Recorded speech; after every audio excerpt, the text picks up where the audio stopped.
Hoy estudiaremos nuestro tema, la Reforma, crisis religiosa. Es nuestro primer tema del curso de Historia Universal. Pues muy bien, ¿qué es la Reforma? ¿Por qué se da en el siglo XVI? Nos dice que la Reforma es el movimiento de renovación religiosa que marcó el cisma de la Iglesia Católica. ¿Qué significa cisma? División, rompimiento, separación de la Iglesia Católica y aparición de la Reforma Protestante o lo que es las iglesias protestantes. Muy bien. ¿Cuáles fueron sus causas? Primero tenemos las causas políticas en las cuales los reyes ya se habían encumbrado con mucho poder en sus grandes imperios, en sus grandes reinos. Y esto obviamente había fortalecido, ¿sí? No solamente su poderío económico, sino también en lo que es influencia a los pueblos. Causas económicas. Encontramos aquí que la iglesia había obtenido grandes riquezas producto de las donaciones y del diezmo. Y obviamente la iglesia se había encumbrado bastante alto con lo que es la riqueza. Culturales. La aparición de lo que es una corriente o pensamiento que es el humanismo, en el cual nos habla, ¿no?, que ya no es la iglesia o Dios el centro del universo, sino es el hombre, que obviamente va a ser el principal actor dentro de la vida cristiana y mundial, cultural, ¿sí?, política. Muy bien. Técnicas. La aparición de la imprenta, posterior desarrollo, va a hacer que el libro, que sea fundamentalmente impreso y repartido a más población, que será la Biblia, llegue a más hogares y obviamente sea libremente interpretado, sin necesidad de llegar a un mediador. Un dato muy importante: antes se daban las misas en latín. A veces la gente no sabía el latín, pero la tenía que escuchar. El único que podía tener una Biblia era el sacerdote, el obispo, arzobispo, no la población, porque se decía que ellos no sabían leer ni escribir. Pero con el desarrollo de la imprenta y la masificación de lo que es este medio, que es la Biblia, la gente empieza a ilustrarse y a interpretarla a su manera. Y por último, religiosas. Cuando hablamos de las causas religiosas, hablamos que la Iglesia Católica se había corrompido por esta venta de indulgencias. Había perdido uno de sus principales votos, que es el de pobreza. Entonces, eso también acrecentó al descontento de cierto sector de la población. Muy bien.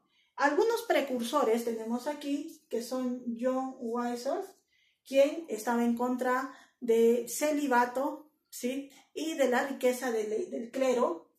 John Huss, que también apoya lo que es estar en contra del celibato, y él también va en contra de lo que es la veneración de los santos.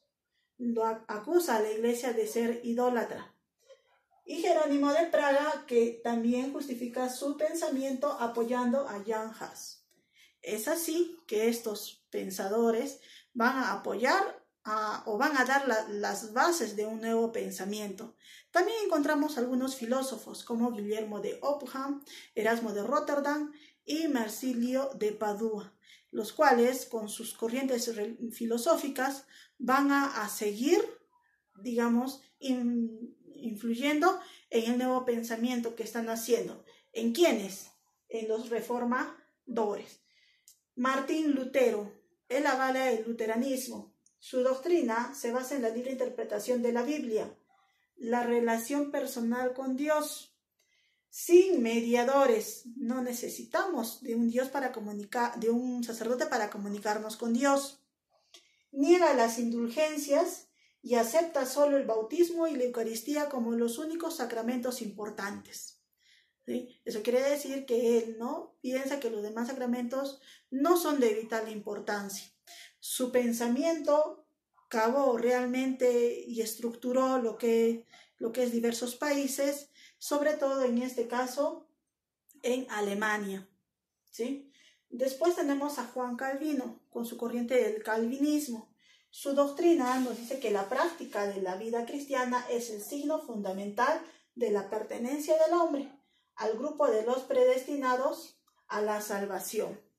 También Calvino en una primera etapa sigue el pensamiento de Lutero, pero después, conforme va estudiando y teniendo más conocimientos de las corrientes religiosas, empieza a separarse. Y a diferencia de Lutero, que solamente ejerce su influencia a través de escritos y protestas, él llega a ser un dictador. ¿En dónde? En Ginebra. Y por último, el anglicanismo, dada por Enrique VIII. Enrique VIII sustenta la doctrina que la fe sola justifica al hombre, siendo su única fuente la Biblia, interpretada por la razón individual. Muy aparte de su doctrina, él tenía también un pensamiento personal, ¿no? Unos fines personales para separarse de la Iglesia Católica. Cuando él se casa con Catalina de Aragón, tiene solo una hija. Este quería divorciarse para casarse con Ana Bolena, pero la Iglesia, ustedes saben bien que prohíbe el divorcio. Ante este pedido, Clemente VIII lo excomulga. Al ser excomulgado, él llama al Parlamento y le pide que elabore un documento llamado el Acta de la Supremacía, en el cual el rey va a ser la cabeza de la Iglesia Católica. Y obviamente aquí influye directamente en todo su reinado. Y es así que él rompe lazos con la Iglesia Católica y se crea esta nueva iglesia que es la anglicana. Muy bien, hasta aquí con mi explicación. Espero haber hecho que algunas de tus dudas estén despejadas. Si no, estaré para atenderse gustosa después que realices las actividades que se te pidieron. Muchas gracias, jóvenes.